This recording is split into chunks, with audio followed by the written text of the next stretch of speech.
So if we're happy with this idea that current is the rate of flow of charge, what things affect the value of current? Well, it's two things: the resistance and the potential difference. Here I've got a circuit, as before, and this circuit has a battery with 4 cells in it. It also has a switch, a light bulb, and our ammeter. When I close the switch, there's an illumination of the bulb, and you can see a current of about 1.4 amps. Now, what happens if I double the amount of resistance in this circuit? Now, resistance is a quantity that describes how much these circuit components are trying to reduce the current. So if I put another light bulb in, what it's going to do is it's going to affect the value of current, because now the current has got to go through 2 of these.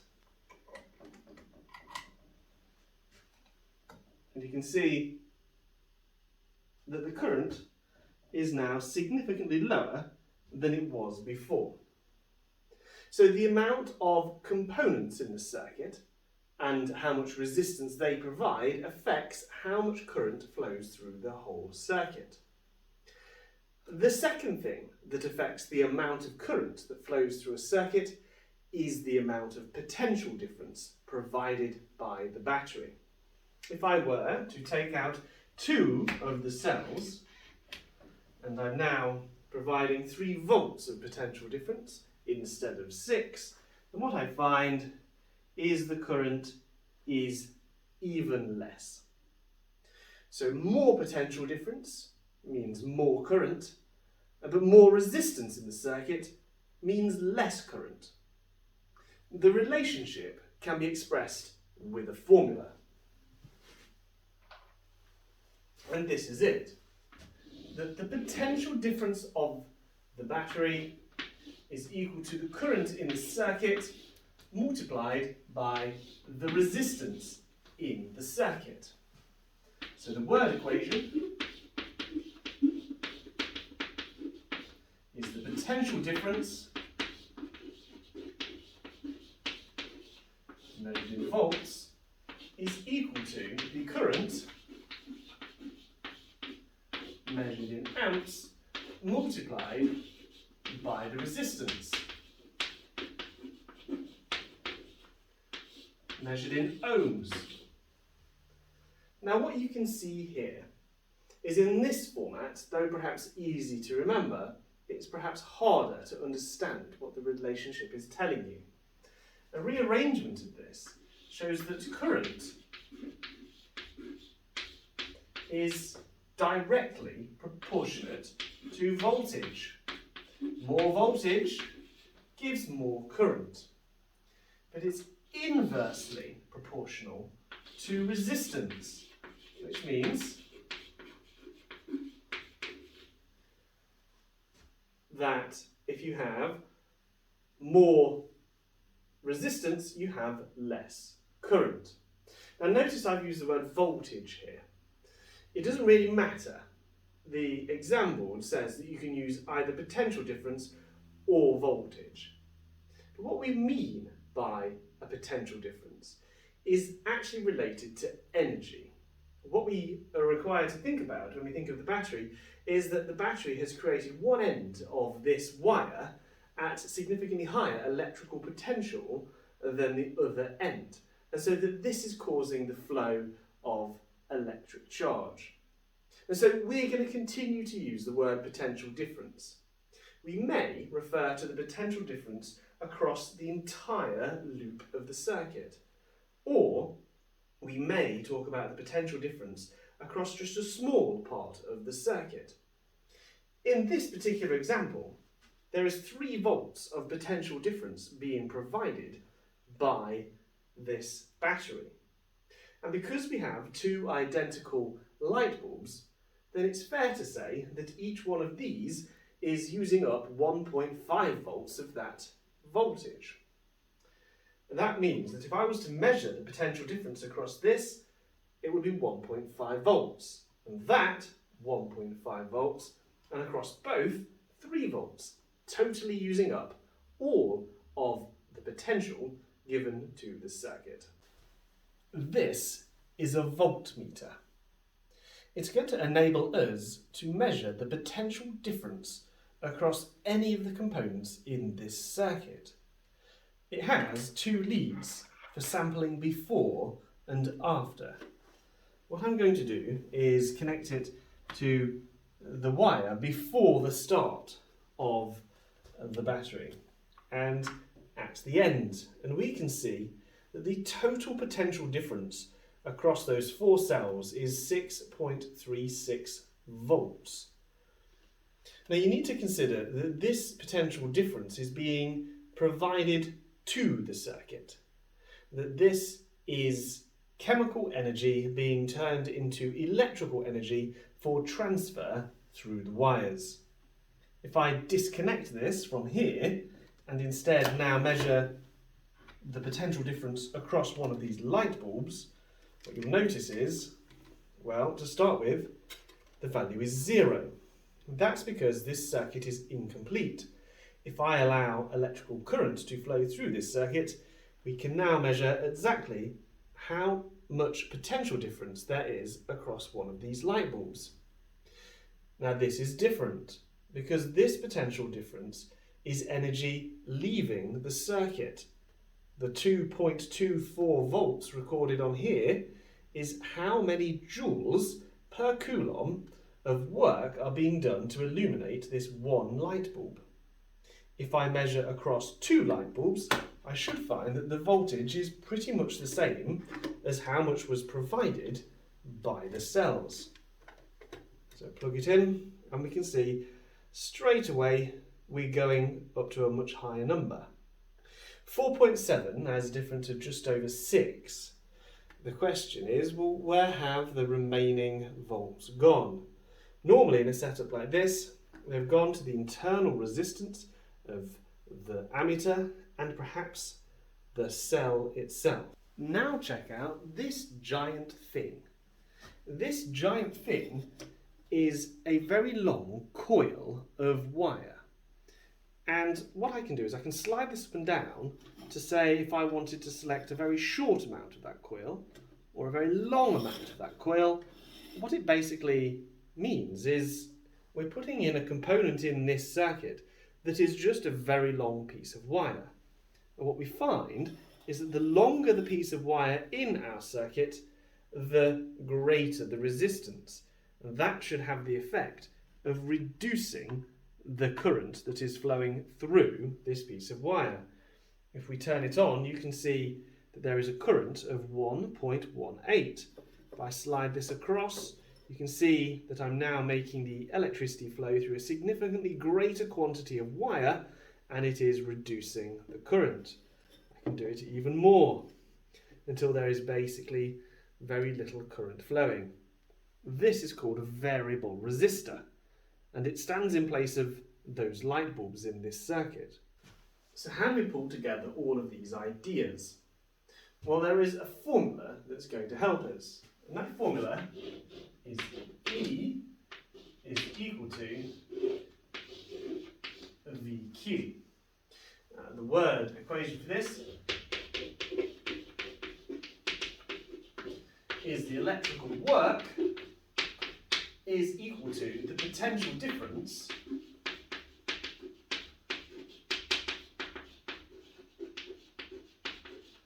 multiplied by the charge. Electrical work measured in joules, potential difference measured in voltage, and charge measured in coulombs. Again, this is written in this format to make it easier to remember, but it's not actually very easy to understand what it means. What it means, if we rearrange it, is the potential difference, that which is provided by a battery, and that which is used up by a circuit component, is just a measure of how much work or electrical work can be done by each coulomb of charge. So if we remember our analogy of a charge, 1 Coulomb, being like all of these electrons in here, well, how much energy is that 1 Coulomb carrying? If it's carrying 1 joule of energy, and that can be transformed inside the light bulb into light and heat, and then this Coulomb of charge has a potential difference of 1 volt, 1 joule per Coulomb. So what I have here is the rope model. This is a very long climbing rope, and I've got it hooked behind 2 very large pots and a tree. And this rope represents the charges that are in the electric wire.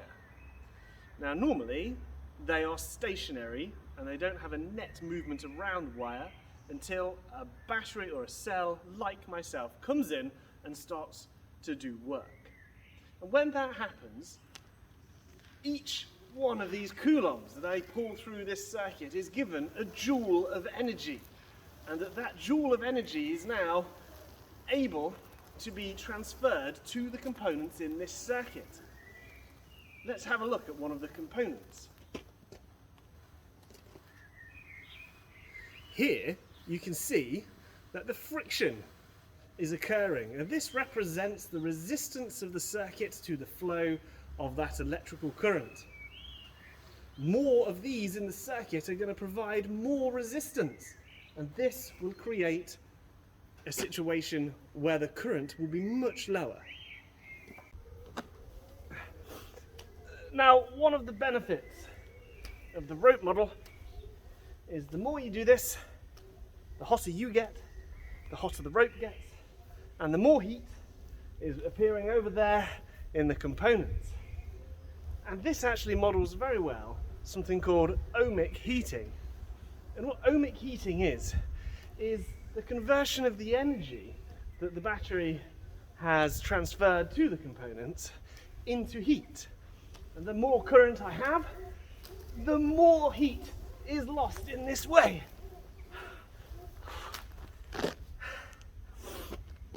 It's just a model, it's not perfect, but it helps us to understand what a potential difference does to the charges in a circuit, what resistance might mean in terms of the energy that the battery, have put in, transferring to other components in the circuit, in this case producing heat. But in reality they could be light bulbs, they could be resistors, they could be anything. There are other models, so let's take a look at one of those. A different way of thinking about it is like this. This is the Coulomb train model. Now in reality I should have a track that is circular for modelling a circuit, but I haven't got one of those, I've got a straight track. So I'm going to show you just a section of what is going on here. What I've got is a light bulb at this end, and I've got a battery at this end just here, and I have these cars. They're all joined together. Each one of these cars represents 1 Coulomb of charge. So here, this represents a large number of electrons. And that is 1 Coulomb of charge, and that is 1 Coulomb of charge, and that is 1 Coulomb of charge. Now they are at fixed distance from each other because of the electrostatic repulsion of their like charges. If I push this side here, they all move, and if it was a circle, I could have an unbroken circle of these cars. It means that if I stop it anywhere by, say, flicking a switch, it means that none of these can move any further forward, and if we follow it all the way around the circuit, the whole movement of the trains has to stop. And that's why flicking a switch instantaneously stops a circuit all of the time. But what about current and voltage? How can I represent those with this? Well, current is quite straightforward. I could have a I could make these go past an ammeter at a greater rate, because current is the rate of flow of charge. So in this instance I could make them go through faster, and that would mean that more coulombs was passing that point every single second, or alternatively, if I made my track double thickness, I could actually have more charge carriers, more coulombs of charge going through every second just by making it broader. But what about voltage? Well, we need to consider that these coulombs of charge can carry some energy each. And I've got that energy represented by these metal ingots. See, what's going to happen as a car pulls through the battery just here is they're going to get a certain amount of energy. The energy per coulomb is the amount of volts it is carrying. Here, it is getting 1 joule per coulomb as it passes through the battery. And now it transports this around the circuit until it gets to the light bulb. At that point, the joule gets transferred to the light bulb and the light bulb illuminates. The coulomb of charge then goes all the way around the circuit until it returns back to the beginning again to pick up more energy from the cell. It is quite possible for me to give my cars more voltage by giving each coulomb of charge a greater number of joules to start with. So there we go, it's now 3 volts, because each coulomb of charge contains more joules of energy. Here is a better depiction of the Coulomb train model. You can see that the cell is up here and the light bulb is down here, and we can see a movement of charge that is going around here. And what you can see going on is that imagine these to be little trains, the hoppers are full of energy, and they pick up energy here, and they give the energy off there, and then they return back to the start again to be refilled. It's helpful, the Coulomb train model, because it helps us to understand how energy is basically being transferred to the light bulb in the form of an electrical energy transfer. It's also really helpful for us to understand that it is the repulsion of the carriages, the repulsion of the electric charges, that is actually allowing the electricity to pass through. But it is a simplistic view. It is it helps us at this level to understand what is going on. And I think that's as far as we need to go with that. The strengths of this model enable us to also see why having a second loop, a parallel branch, draws its own current from the cell, because ultimately they're separate branches, even if they're going literally through the same wires. Similar to the Coulomb train model is the Cafeteria model. I like this one, and I think I like it because the model extends into other analogies that I teach with. If you remember in the energy section, I said that perhaps the easiest way to think about energy was it was the currency of the universe. Without it, you can't do anything. And that the different forms of energy are the different ways in which you can store up money, and the different transfers of energy are the different ways that you can exchange it. Well, here, one of the things you can do with your money is invest it in items. In this case, in food. You can buy food. And so this circuit is basically the queue of a cafeteria. Here you have the food serving area, that is like the battery, and all of your people, which represent the coulombs of charge, are diligently queuing up here with empty plates. Here they're coming out of the food serving area with a full plate of energy, and then sitting down on one of these 2 tables to convert it to other forms of energy. In that case, they're eating it. Now, I think this is good because what it does is it uses all of the same sorts of things, all the same things, but different imagery. And because the imagery is different, we can actually play with different situations. For example, what if we put a second branch of tables over here? If we made a second branch of tables just here, then what we would find is that now there was a choice of seating area for our students. And here they are. And what we would find is beyond this point, every other pupil would now not have made it down to these tables down below, because some of these pupils would now have gone this way on this branch.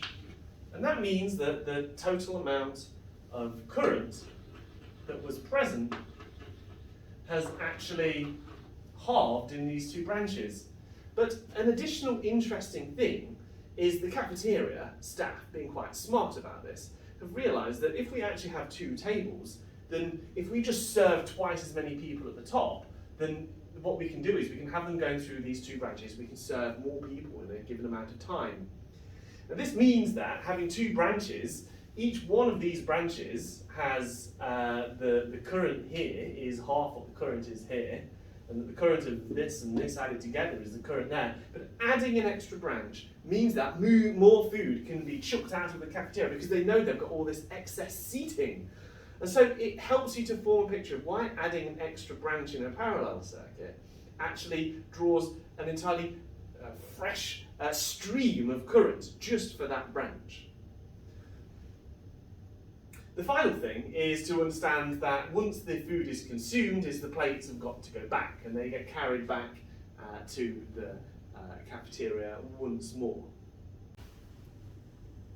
As with all of our models, the rope model, the Coulomb train model, the cafeteria model, they're all ways to try to help us to understand what voltage is, what current is, and what resistance actually is. And the reason we have to put these models out there is because these things are largely invisible and outside of our experience. Yet if we were to try to consider that what a circuit actually is and what it's doing is basically just an energy transfer, then we need to understand how the energy is going from the cell and being used by the components in the circuit. It requires us to consider both the voltage, which in the cafeteria model is like the amount of food on a plate, or in the Coulomb train model, the amount of ingots on each train, or in the rope model, which is all to do with just I suppose how much kinetic energy I'm putting into the rope. All of these things the cell is doing, putting in, and then distributing to the components in the circuit. So the number one giveaway is these models are not perfect, but what they do is they help us to understand what is going on. And it's far better to understand what these quantities are actually representing than it is to just know the formula and put numbers into them.